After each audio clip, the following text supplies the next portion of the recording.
Ramiro se fue una mañana cualquiera, y el silencio que quedó después de él parecía rasgar la casa. A los 65, ella miró las fotografías, el cajón de documentos, la alcancía improvisada que los dos habían alimentado durante décadas, y tomó la decisión que se habían prometido uno al otro desde jóvenes. Comprar la casa en la playa. No era lujo. Era el símbolo de un pacto. Un lugar para recordar quiénes fueron, celebrar lo que construyeron, respirar sin culpa. Fue al banco, revisó los estados de cuenta, sumó cada centavo con cuidado y cerró el trato con la seguridad de quien honra su propia historia. Imaginó contárselo a su hijo y ver una sonrisa. Preparó café, separó el contrato, casi ensayó la frase que había guardado durante años. Esteban llegó apurado, con el celular en la mano, y ella le dijo que había cumplido el sueño de la familia. Esperó un abrazo. Recibió ironía. Él le preguntó si había perdido el juicio, le dijo que el dinero debía quedar bajo administración, que ella podría cometer errores, que la playa solo trae gastos. La palabra capricho le cortó como una navaja.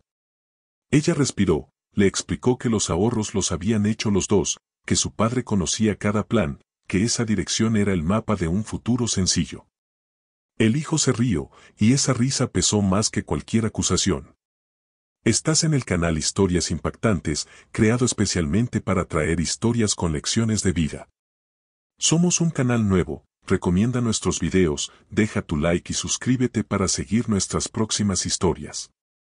En los días siguientes, la situación empeoró. Verónica entró en la historia con frases medidas, siempre sonriendo, siempre sugiriendo que en el momento adecuado organizarían todo. La suegra escuchó promesas vacías, consejos que más parecían órdenes. De pronto, empezaron a hablar de la casa como si fuera de ellos. La nuera presentaba la propiedad a amigos mediante mensajes y fotos, decía que tenía una casa encantadora, perfecta para fines de semana.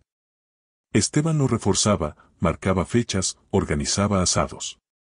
La dueña de todo observaba la farsa con un nudo en la garganta.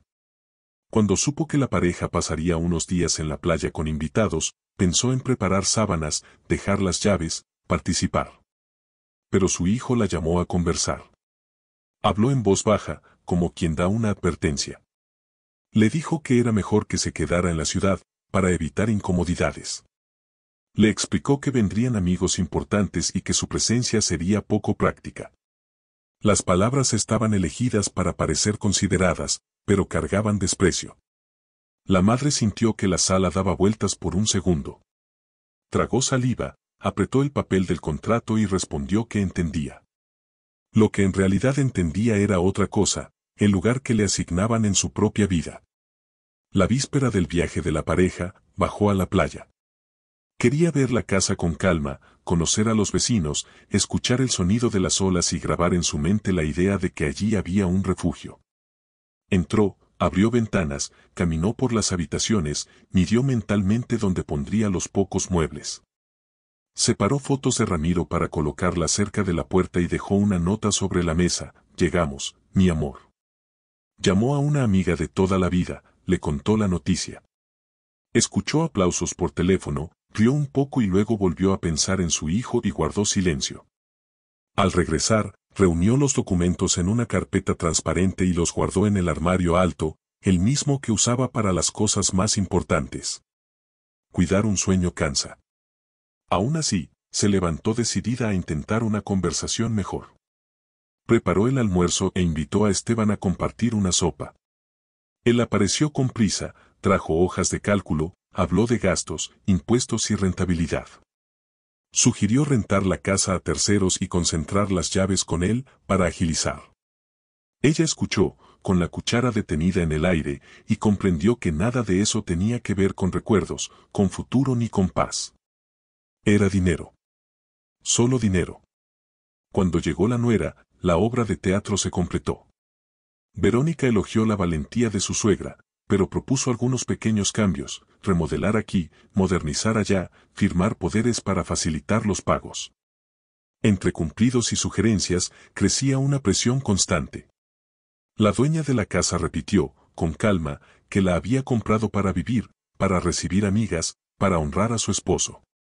La nuera sonrió, comentó que ciertas edades requieren apoyo y propuso que ellos se encargaran de todo.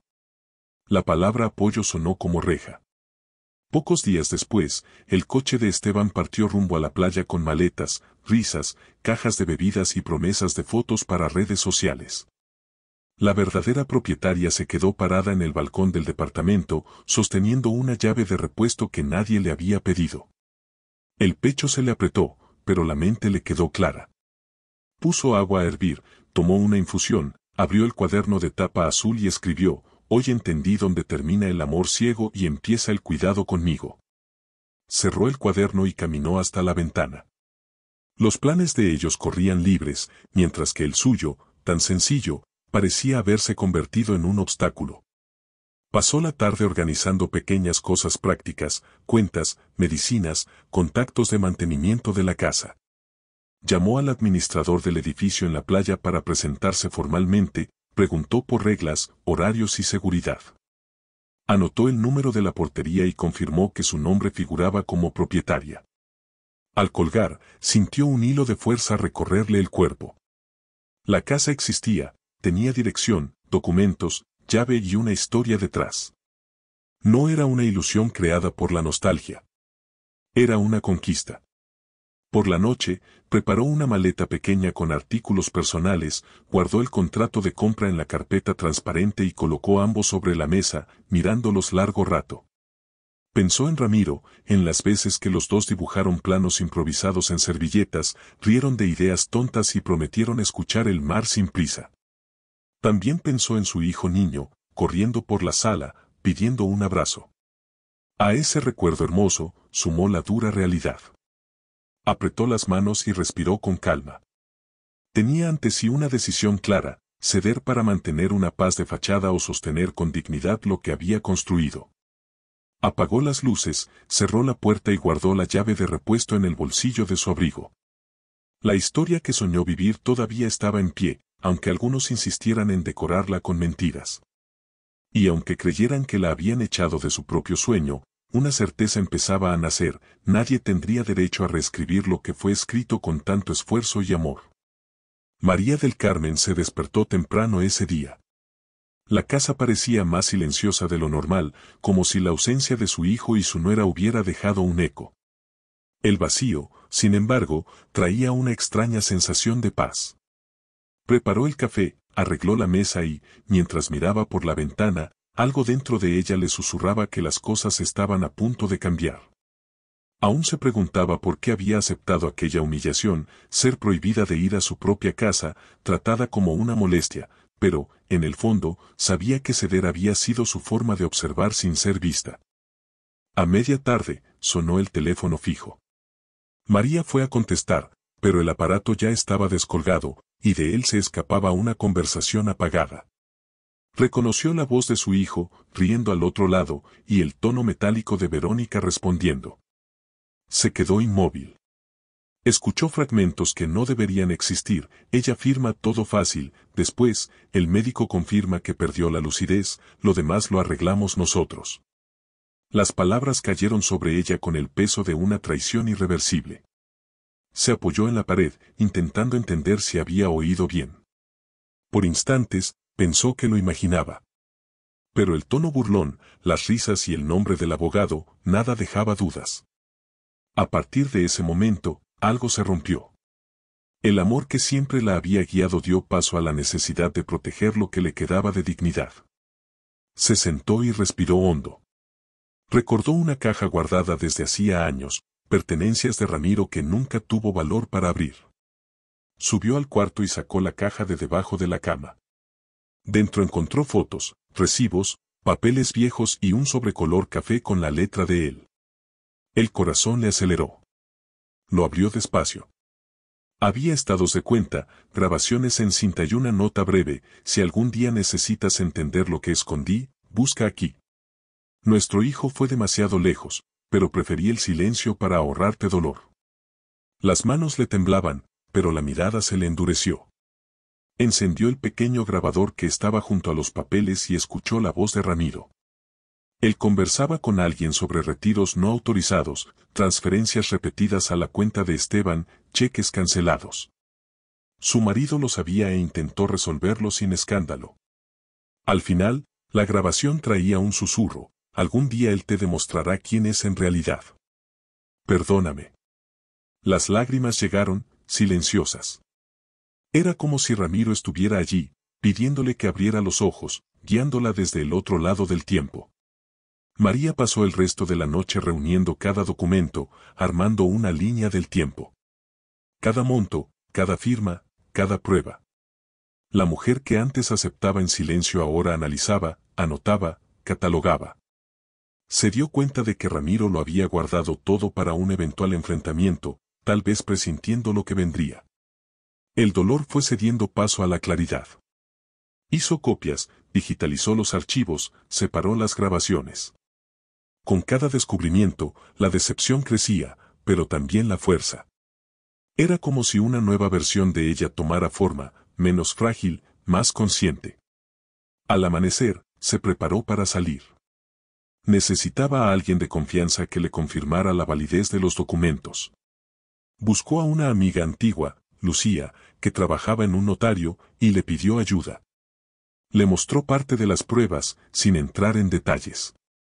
Lucía, sorprendida, le aseguró discreción. Al revisar los papeles, confirmó su autenticidad.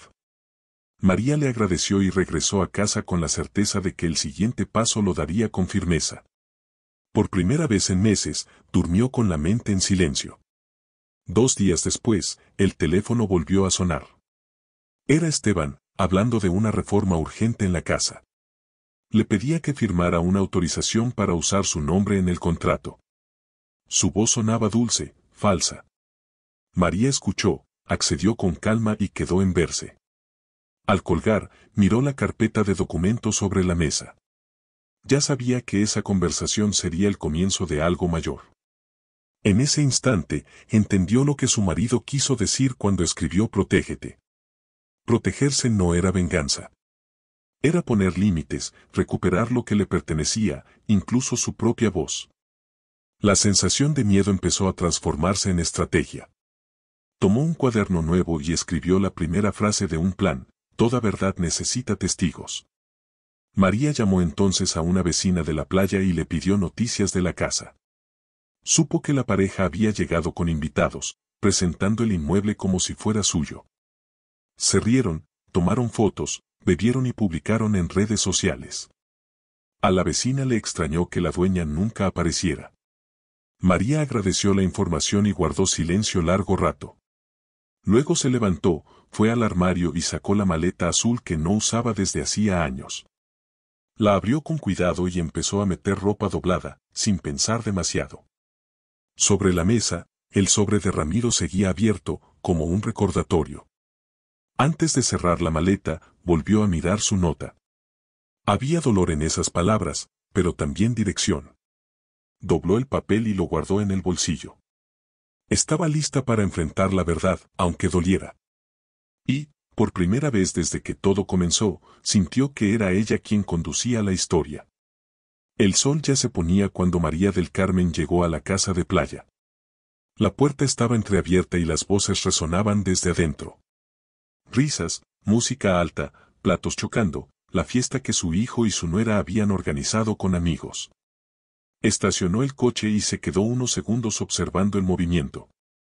No había ira en su rostro, solo serenidad. Estaba allí por un motivo: acabar de una vez con aquella farsa. Con la llave original en mano, entró sin hacer ruido. Cada paso por el pasillo le traía recuerdos de un sueño compartido con Ramiro, ahora manchado por la ambición de otros.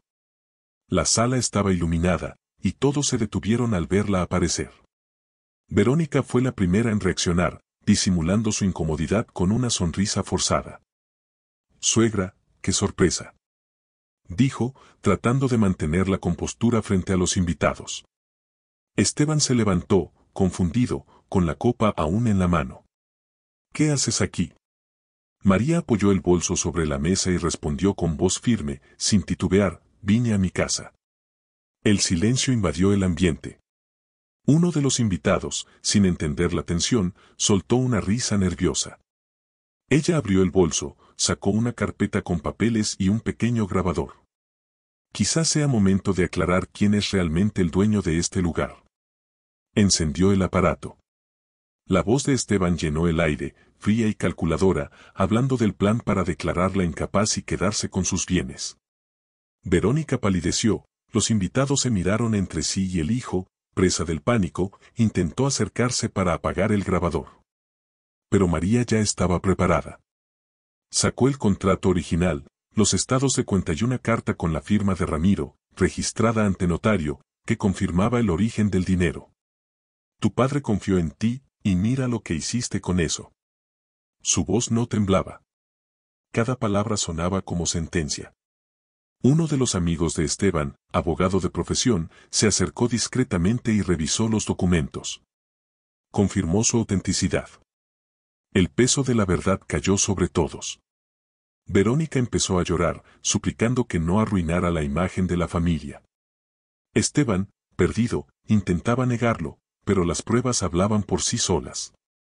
María, sin cambiar el tono, contó sobre las grabaciones dejadas por Ramiro, sobre los desvíos de dinero y sobre la nota que él escribió antes de morir. La gente escuchaba consternada. La máscara de la pareja se desmoronó frente a todos. De pronto, el hijo perdió el control. La copa salió volando contra la pared y los gritos llenaron la habitación. Él decía que era una trampa, que todo aquello era mentira. María lo miró fijamente y solo respondió, mentira es lo que tú construiste sobre mí. En ese instante, uno de los invitados, David, el abogado que acompañaba al grupo, intervino.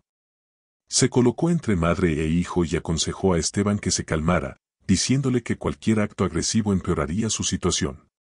La tensión era palpable. María, incluso frente al caos, mantuvo la compostura. Recogió los documentos y advirtió que tomaría las medidas legales correspondientes. Le pidió a David que fuera testigo de lo ocurrido. El hombre asintió y se ofreció a ayudarla. Verónica, temblando, intentó acercarse, pero María simplemente se alejó y le dijo con voz serena, ustedes eligieron el camino que siguieron. Ahora, enfrenten las consecuencias. Esa noche, lo que debía ser una cena de celebración se convirtió en una escena de desesperación. Esteban y Verónica fueron expulsados de la casa bajo las miradas silenciosas de sus amigos, quienes se dispersaron sin decir palabra. María se quedó sola en la terraza, con el grabador aún en la mano, escuchando el sonido distante del mar. Sentía alivio, pero también un vacío inevitable. Pensaba en cómo el amor de una madre puede distorsionarse cuando el hijo se pierde en sus propias ambiciones. Horas más tarde, cuando todo parecía resuelto, la tranquilidad se quebró. Alrededor de la medianoche, se escucharon ruidos de vidrios rompiéndose frente a la casa. Esteban había regresado, acompañado de dos cómplices, consumido por la ira y la desesperación. Entró gritando, exigiendo que ella desistiera de las acusaciones. María corrió al teléfono y llamó a la policía. Uno de los hombres intentó impedírselo, pero ya se oían las sirenas acercándose. En minutos, los tres fueron detenidos. La escena final de aquella noche quedó grabada en la memoria de todos los presentes. Esteban, esposado, gritando palabras desconexas, mientras María permanecía de pie, inmóvil, mirándolo con los ojos llenos de lágrimas. No había odio allí, solo la amarga certeza de que el hijo al que había criado con amor se había convertido en un extraño. Cuando las patrullas se fueron, David se acercó y le preguntó si estaba bien. María respiró hondo y respondió, ahora sí lo estoy. El abogado le prometió ayudarla con los trámites legales y se quedó hasta el amanecer, asegurándose de que no estuviera sola. El sol comenzó a salir, y, por primera vez en mucho tiempo, María sintió algo parecido a la libertad. El miedo se había transformado en fuerza, y la casa, símbolo de todo lo que ella y Ramiro construyeron, por fin volvía a ser lo que siempre fue, un refugio. El día amaneció tranquilo. Las huellas del enfrentamiento aún estaban esparcidas por la casa, vidrios rotos, muebles volcados, el olor amargo del humo y recuerdos difíciles. Pero María del Carmen despertó con una claridad distinta. El miedo que la había acompañado se había convertido en propósito. Preparó café, abrió las ventanas y dejó entrar el viento, como si el mar lavara lo que quedaba del pasado. En los días siguientes, el abogado David cumplió su palabra. Se encargó de cada detalle legal, los registros de la invasión, las pruebas de las agresiones y las grabaciones del plan criminal. El proceso fue rápido, pues las evidencias eran irrefutables. Esteban fue condenado por allanamiento, acoso y daños a la propiedad, recibiendo una pena que lo mantendría alejado durante años. Verónica intentó alegar inocencia, diciendo que la habían manipulado, pero su voz sonaba vacía. María observaba todo desde la distancia, sin rencor. Lo único que quería era paz. Siguiendo el consejo de David, creó un fideicomiso irrevocable a nombre de una institución que apoyaba a adultos mayores víctimas de abuso familiar. Dejó constancia de que ninguno de sus bienes podría ser heredado por su hijo. Todo se destinaría a proteger y cuidar a quienes habían sufrido el mismo tipo de dolor. Al firmar el documento, sintió que cerraba un ciclo, no de maternidad, sino de supervivencia. Era la última línea de una historia escrita con sangre, pero concluida con dignidad. Las semanas siguientes fueron de reconstrucción. La casa de playa fue remodelada, y el ambiente antes marcado por el miedo se transformó en refugio. Las paredes adoptaron tonos suaves y las ventanas permanecieron abiertas todo el día. El sonido de las olas reemplazó las discusiones, y las risas de sus amigas devolvieron la vida al lugar. María acogió a 3 mujeres que, como ella, habían enfrentado el abandono de sus propios hijos. Formaron una pequeña comunidad, cuidándose mutuamente, compartiendo historias, llorando y riendo juntas. Una tarde, mientras observaba el atardecer, llegó una carta. El remitente era Esteban. Decía que había reflexionado durante los meses en prisión, que se arrepentía y soñaba con reencontrarla. Pedía una segunda oportunidad. María leyó cada línea sin prisa. Las palabras parecían sinceras, pero su corazón ya no latía con esperanza. Dobró la carta, la guardó dentro de un libro y murmuró: el perdón es mío, pero su camino, no. Entendió entonces que perdonar no es lo mismo que volver a empezar juntos, es seguir adelante ligera, sin cargar el peso de quien destruyó lo que no supo valorar. Con el tiempo, la casa se convirtió en punto de encuentro de historias. Sus amigas llegaban los fines de semana a cocinar, cantar y compartir experiencias. María comenzó a colaborar con la institución que había fundado, visitando hogares de apoyo y ayudando a otras mujeres a recuperar el control de sus vidas. Cuando alguien le preguntaba por su familia, sonreía y decía: tengo hermanas del alma. A veces caminaba sola por la arena, recordando a Ramiro. Los recuerdos ya no eran dolor, sino una nostalgia tranquila. Sentía que, de algún modo, él seguía presente, tal vez orgulloso de verla por fin libre. El sonido del mar parecía responder cuando ella susurraba: tenías razón, mi amor, él mostró quién era, y yo aprendí quién soy. En la última noche del verano, encendió una vela en la terraza y escribió una carta que nunca enviaría. Agradecía a Ramiro por el valor que heredó, por la calma en medio de las tormentas y por la lección más importante: que el amor también es saber decir basta. Guardó la carta en la misma caja donde un día encontró las pruebas contra su hijo. Esta vez, no había dolor allí, solo paz. María del Carmen descubrió que el mayor legado que uno puede dejar en el mundo no es material, sino la historia de quien se negó a ser vencido por la injusticia. Y, mientras el mar golpeaba las rocas, sonrió. Había perdido a un hijo, pero se había ganado a sí misma. Y comprendió, por fin, que algunas despedidas son, en realidad, liberaciones. Nuestro canal nació para compartir historias impactantes. Aún estamos al principio de este camino y necesitamos tu apoyo para que YouTube recomiende nuestros videos. Así que dale like a este video, suscríbete al canal y ayúdanos a difundir estos mensajes de inspiración.